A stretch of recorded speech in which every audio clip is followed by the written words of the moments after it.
Mau goal tuh harus dibikin happy klien. Kalau kita presentasi awal langsung bilang ini bangunanmu habisnya berapa M atau berapa T gitu. Manyun orangnya, langsung cemberut. Itu big no-no katanya. Nggak boleh ngomongin berapa cost yang bisa harus keluar, tapi kita harus ngomongin seberapa gede profit yang bisa didapat gitu.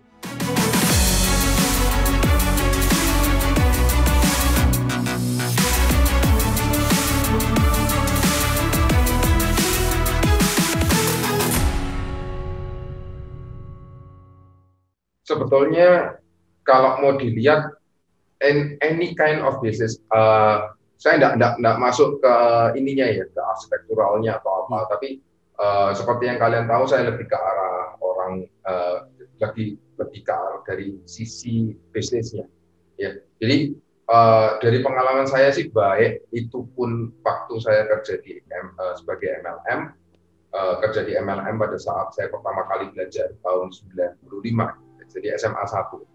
Kemudian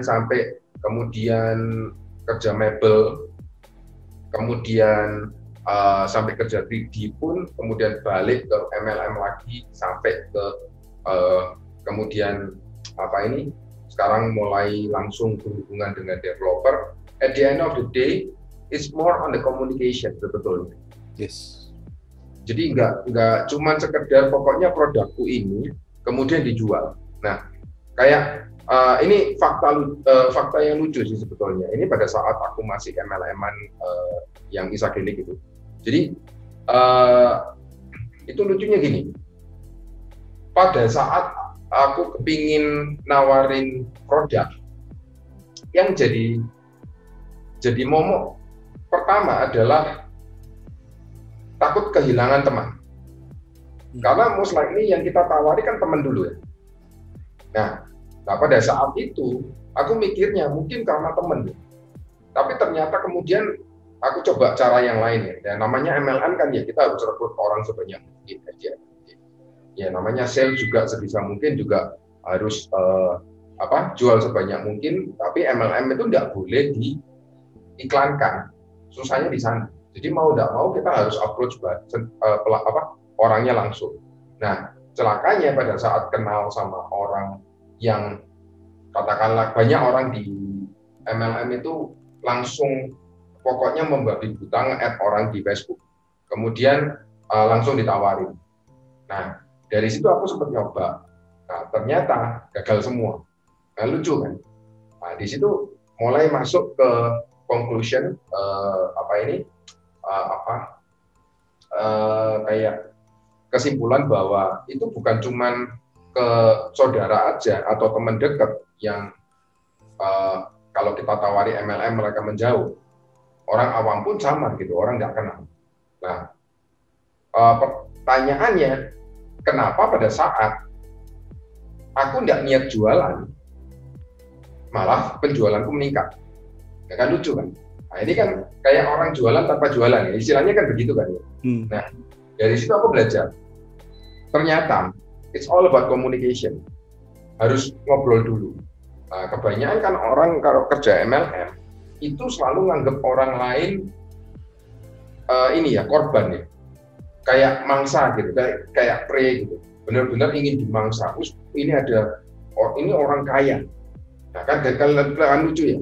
Misalkan kita jualan produk MLM yang murah aja, katakanlah cuma nggak sampai 500.000, kan banyak produk-produk MLM yang nggak sampai 500.000. Kemudian kita nyoba, kita ngelihat ada orang super kaya, misalkan punya hotel.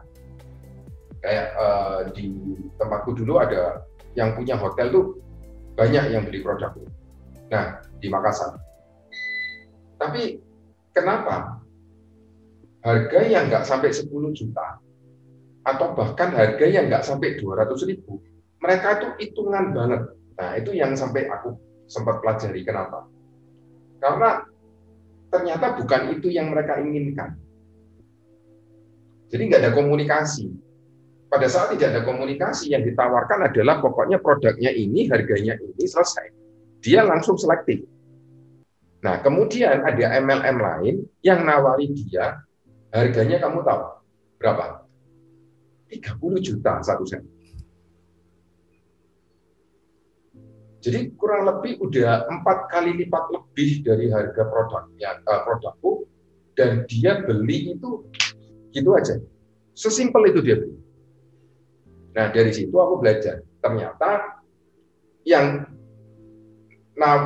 pada saat dia beli produk MLM lain yang harganya 30 juta, dia yang mendekati orang itu. Mendekati yang jual. Jadi bukan dia yang didekati sama yang jual. Karena dia yang mendekati orang yang jual, terjadilah komunikasi, sesi sharing. Kayak gitu. Sesi sharing, kemudian dia merasa sharing ini bagus. Kemudian akhirnya dia beli. Nah, itulah sebetulnya yang menjelaskan kenapa kok dengan produk yang sama, orang bisa beli di distributor si A dibandingkan dengan distributor B, padahal dia sudah di-approach sama B dulu, yaitu karena relation-nya itu. So ternyata memang di 3D pun, kayak kemarin saya lagi meeting sama developer dari Aussie, sama ternyata. Di awal dia tanya harga, ya kan? Kemudian saya ajak meeting, mau ngobrol-ngobrol sampai lama, kurang lebih 1,5 jam lebih. Kemudian sampai meeting terakhir tidak ada omongan harga sama sekali, seperti itu. Jadi dia benar-benar engage sama aku kan, jadi ngobrol, ketawa ketiwi, ya kan. Jadi kemudian sampai akhirnya dia lupa masalah harga. Sampai kita cuma ngomong pokoknya nanti harga kita akan buatkan sesuai dengan permintaanmu sama kalau suggestion yang sudah aku berikan tadi. Jadi nanti kamu bisa pilih. Nah, seperti itu. Nah, kalau yang trik yang kamu tadi bilang, trik presentasi itu ternyata memang itu sama sih. Kayak kita mau kasih quotation pun itu ada triknya kemarin. Ya kan, sampai animasinya itu harganya aku lepas dari tabel utama. Itu ada triknya supaya apa? Karena memang animasi kan bukan bagian dari apa yang dia minta utama kan. Minta utamanya dia kan cuma image saja. Jadi animasinya saya lepas. Supaya apa? Kalau di total semuanya itu bisa sampai 30.000 US. 30.000 Aussie dollar. Nah, otomatis kalau langsung melihat begitu kan bisa jadi takut kan dia. Jadi terpaksa kita pecah. Karena memang yang animasi adalah opsional. Ya kan? Jadi itu tujuannya juga supaya nanti kita bisa ajak dia next meeting. Kayak gitu. Dan Musla ini kalau dia diajak meeting di Zoom call mau, itu Musla ini dia adalah tipe orang yang akan membaca emailmu dengan jelas. Kayak gitu. Jadi enak. Dan begitu pada waktu meeting itu enak. Nah, kita jelaskan kalau quotation di awal kan nggak mungkin bisa fix ya, pasti tergantung data lebih dalamnya lagi nanti. Nah, itu most likely kita udah tenang nih, udah tenang kalau dia pasti baca email. Kita kasih tahu ini masih kira-kira. Tapi interesting. At the end of the day, it's all about how you build communication kalau lihat ya. Seperti itu. Ya, itu kalau dilihat konteksnya sama sih. Tadi walaupun MLM kelihatannya MLM ya kan.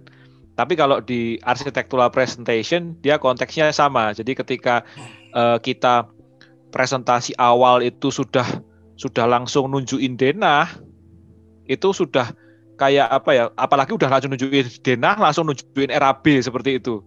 Ini seperti ini gitu. Habis itu kliennya berhenti pasti. Itu istilahnya kayak orang ditodong pistol gitu ya langsung. Iya. Mau beli apa enggak gitu kan? Iya. Kayak kita ke Carrefour, kemudian ditawari brosur and pistol. Gitu kan?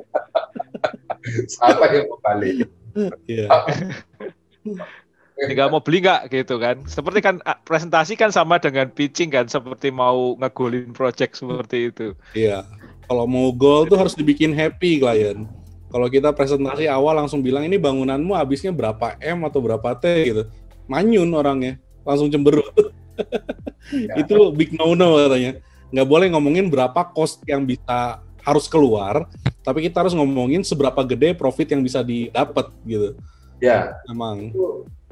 Bener. Kemarin waktu meeting sama developer juga kita ngomongin tentang ini build brandnya dia. Karena apa? Build brandnya dia itu kita ngomongin profit jangka panjang kan, nggak cuma di profit kayak gitu. Sampai kayak apa? Kita mau bikin marketing campaign yang sukses supaya dia bisa jual unitnya itu cepat sekali. Kalau bisa ya sekali dia di minggu pertama bisa laku 50% misalkan, kayak gitu kan. Itu kan langsung mikir dia, wah aku bayar lu mahal, tapi aku dapatnya langsung 50% dari unitku laku. Nah ini kan ya no brainer lah. Katakanlah dia satu unitnya kurang lebih $1 juta, ya kan, satu unitnya. Dia punya total 24 unit. Kalau laku 12 saja, dia langsung mikirnya $12 juta dia dapatnya, iya kan? Nah, dia bayar aku 50.000 misalkan, ya no brainer Pak, nggak pakai mikir langsung diambil kan, misalkan begitu, iya kan? Make sense kan? Jadi memang lebih ke arah benefitnya buat mereka itu dibikin ternyata memang sangat-sangat powerful sih. Kita mengatakan bahwa profit yang Anda dapatkan dalam waktu dekat adalah seperti ini, proyeksi profitnya sampai 3 tahun ke depan misalkan. Otomatis kalau dia profitnya gede, balik BEP-nya balik, dia langsung bisa mikir, kalau gitu aku keluar 100 M pun kalau bisa balik setahun, 2 tahun, ya no brainer, sikat kan gitu. Ya itu memang. If you love this video and brought value to you, please share, like, subscribe to the channel, and tag your friends and leave a comment. And my name is Ronaldo from 2G Studio, and I'll see you on the other video.